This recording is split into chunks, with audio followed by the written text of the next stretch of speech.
It's been 1 month since Nintendo launched the Nintendo Switch 2.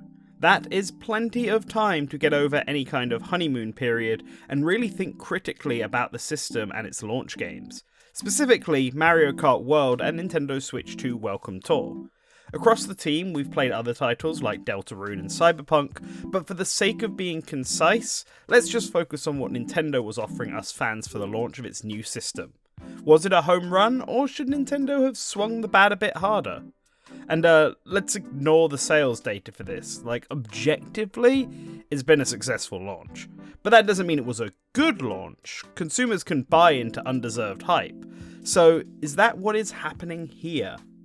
With a question like this, it's best I be transparent and give a special thank you to Nintendo UK for sending me a Nintendo Switch 2, Switch 2 camera, and copy of Mario Kart World to help with this video.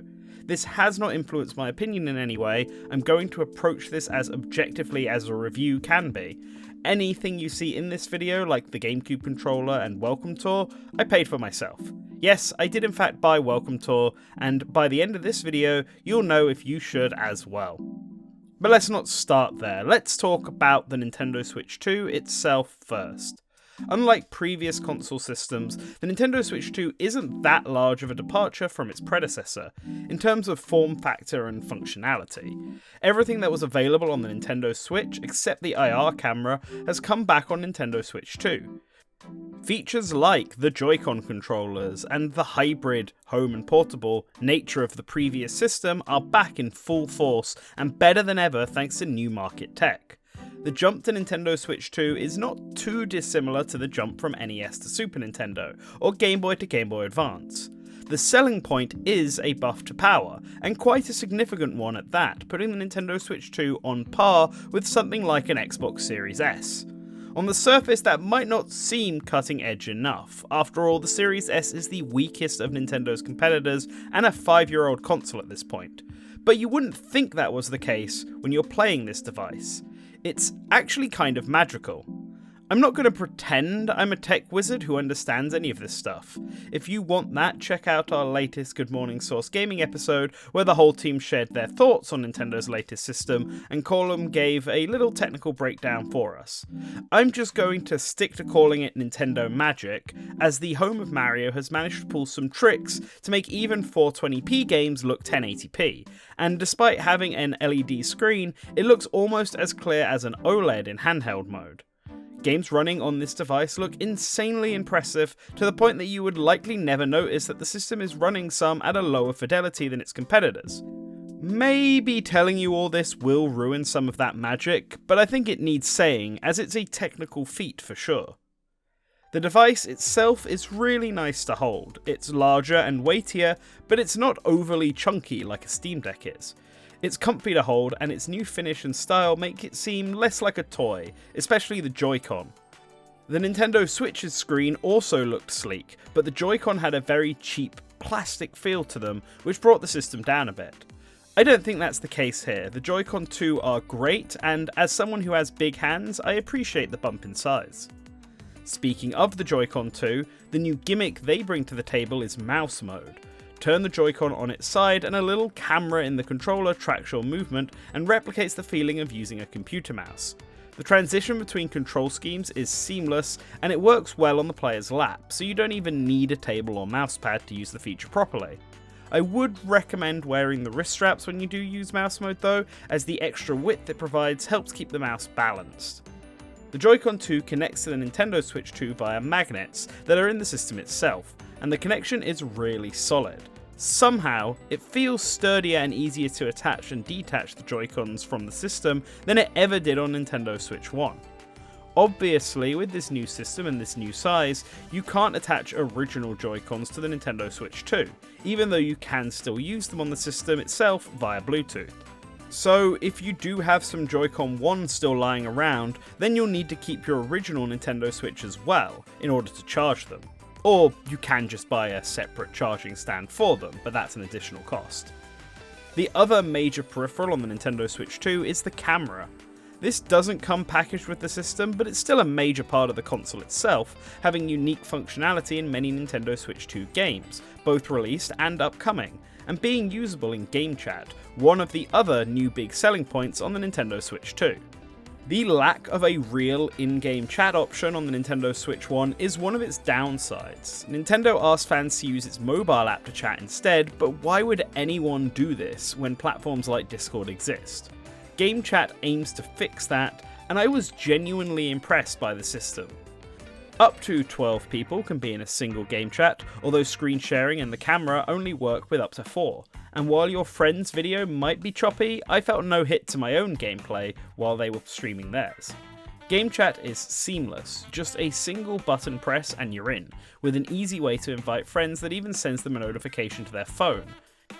It just works, and could genuinely become a decent replacement for programs like Discord thanks to its ease of use. It helps that the microphone on the Nintendo Switch 2 is an insanely impressive piece of technical ingenuity. Its noise cancelling and audio balancing functionality does a lot of the heavy lifting of audio setup for the player, making sure that any possible background noise is removed and that voices come through the system at a comfortable volume, no matter how close or how far the player is from the system itself. Going back to the camera, you don't need to get the 1080p camera that Nintendo designed themselves. Any USB camera should work. But if you don't have a good webcam, the Nintendo made one is a pretty good alternative.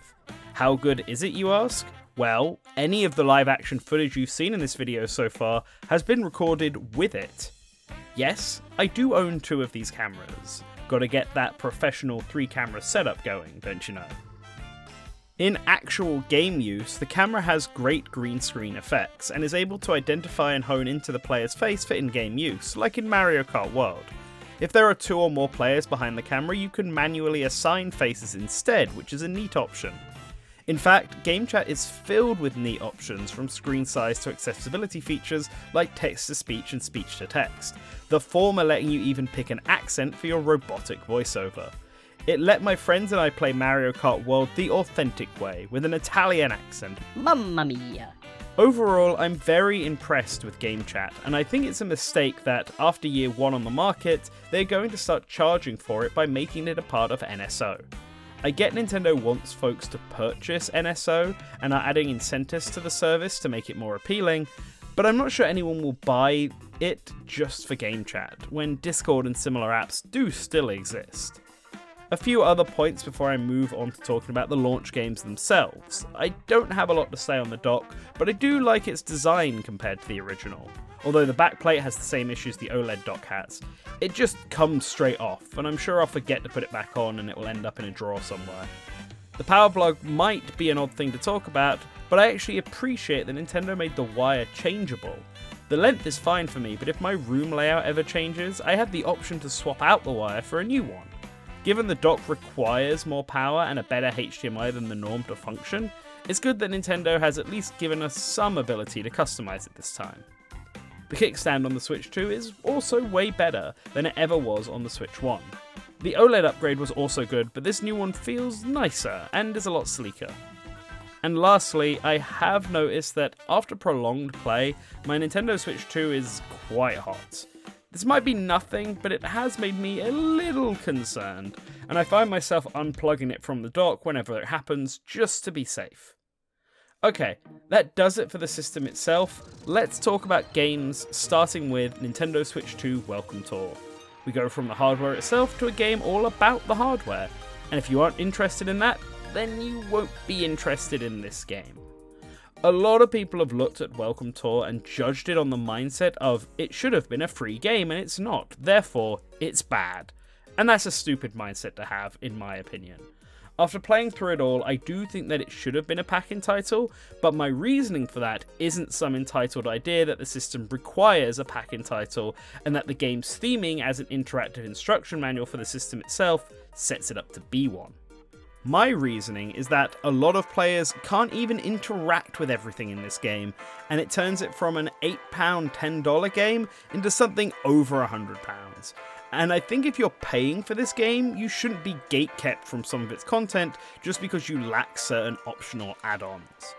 I'm sure most of you watching have seen the mouse minigames, the frame rate counting minigame, the HD rumble finder, all of these early minigames and tech demos, and some of them are cute. Many of the mouse minigames felt like something I would have played on Newgrounds back in the day, or something I could make myself in Game Maker in an afternoon. But the more abstract ones that take advantage of the Switch 2 system itself, like a minigame based around using the kickstand to put your Switch 2 device at specific angles, are pretty inventive. But later on, you might run into some minigames that you just can't play. There's a minigame based around the Switch 2 camera, which I thankfully have, and I think you can use any webcam for this, so it's likely that most players can interact with this one at least. But then later on, there is a minigame based entirely around the new functionality of the Switch 2 Pro controller, and I couldn't play it. It requires the new GL and GR buttons that aren't on the Joy-Con 2 or Switch 1 Pro controller, so I had this entire minigame here that I couldn't even play. Another example of this are any of the minigames that require 4K, because obviously they require the use of a 4K display, and when I first got my Nintendo Switch 2, I wasn't in an environment with access to that. So genuinely fun minigames like Super Mario Bros. In 4K and Find the 5 Moving Pixels on a 4K display were only accessible to me when I took my system to a friend's house, one I knew had a 4K TV. I know it's not the majority of this game, and the whole purpose is to show off the Switch 2's new features, even if those features aren't accessible to everyone, but it's my philosophy that if I pay for a game, then I should have access to all of it. Even if I have to do nonsense like gacha to get it. As long as the option to do it the free way is there, then I'm fine.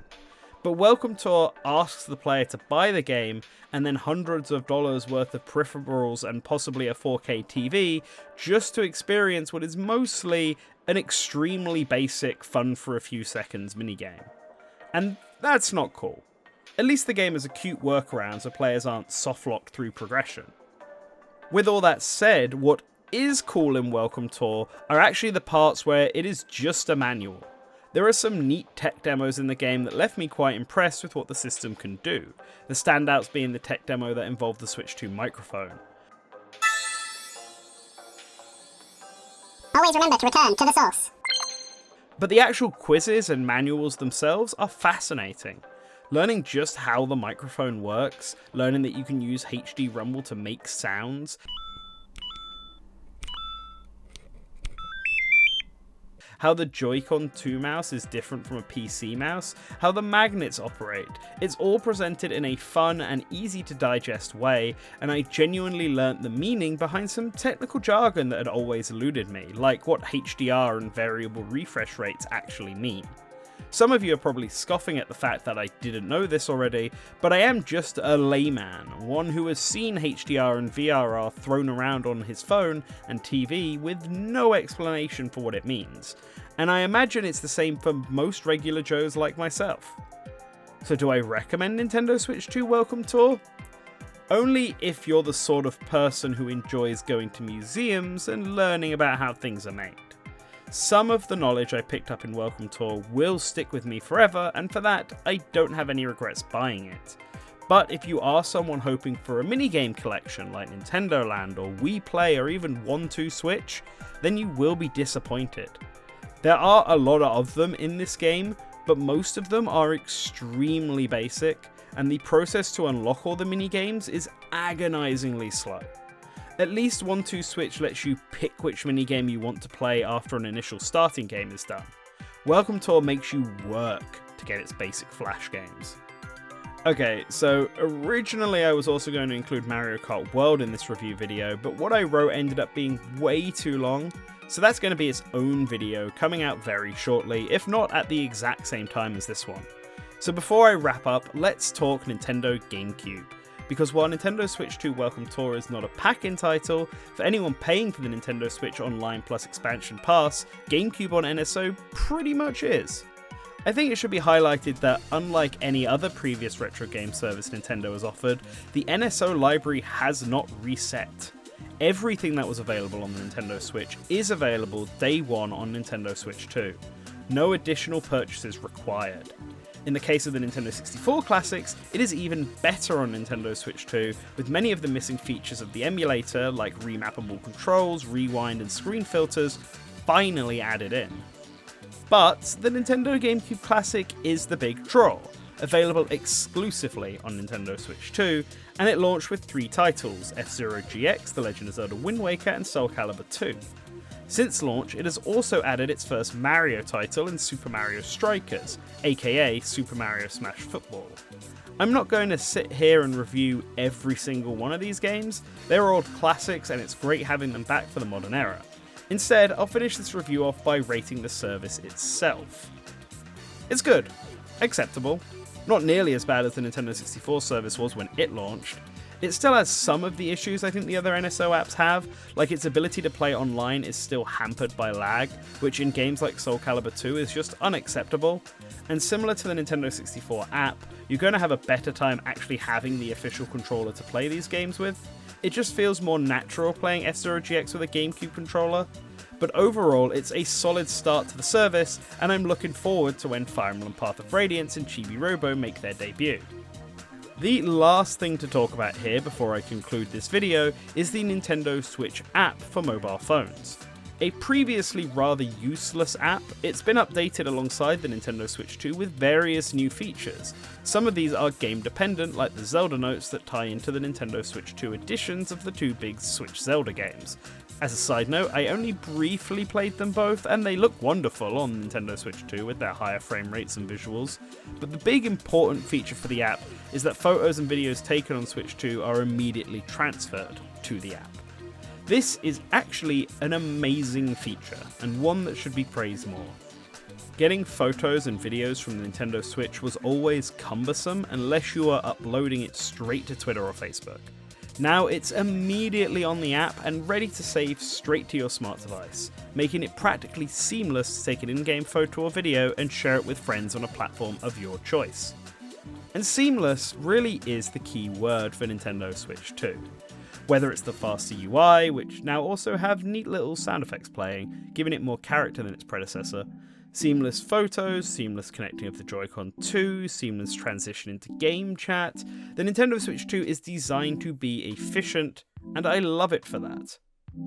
So with everything said so far, does this mean that 1 month in, the Nintendo Switch 2 is a must-have item?